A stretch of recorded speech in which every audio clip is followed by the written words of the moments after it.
Well, it's hard to summarize the book because the way I wrote it is that each character, it's a main character somehow. And because each event that's occurring, that character becomes the center of it. So there's no, but there are two characters, Benjamin and Bakari, who are teachers, who have returned to, and they began to teach in this school, and they both have families, and they try to take care of the families, and they try to negotiate between their morals and ethics based on their own economic hardships and things like that.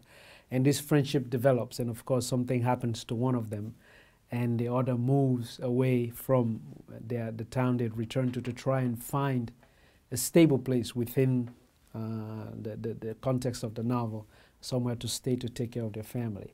So through these two families, you really begin to see what is going on in the country, or in the life of the novel itself. Yeah. Thank you.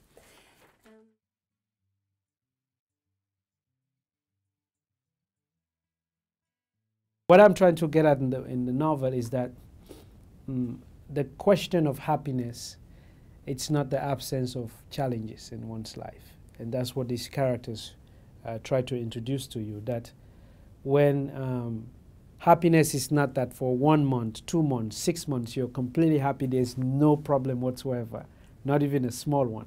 But I think that's generally our understanding of happiness. If within a month, one day I'm not feeling so good in the morning, then, oh, I'm not happy, So these characters have you understand that happiness are the moments, the simple moments, standing in front of somebody and being happy to see them, celebrating by sharing a cup of water with somebody, going to a disco and dancing like there's no tomorrow after a hard day. So for them, these are the moments. So so the hardship is part of life. Each morning you wake up, there's going to be a challenge. Some are more significant than others. So the characters are able to go through that, because this is, for me, when I'm writing a novel, I always want to make sure that the things I'm writing about are not far-fetched from the reality of life, because the reality of life is not a clean ending where everybody, you wake up in the morning and you go dancing in the sunlight forever. It never is like that. So I never will write a novel that has this kind of thing,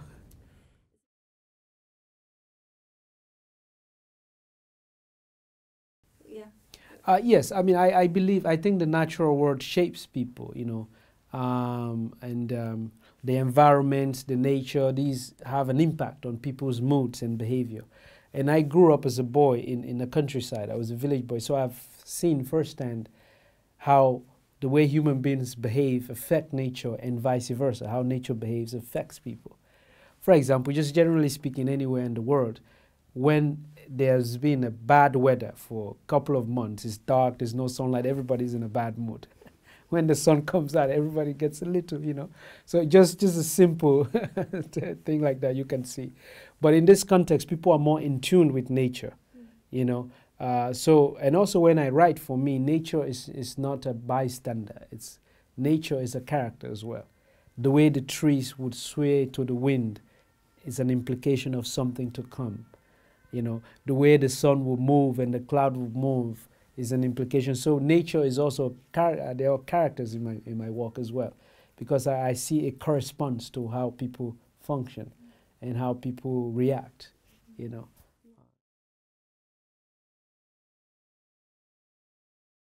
Yes, in the book, I start with the book by saying that, every story begins with a woman and ends with a woman, because I believe that every story is a birth.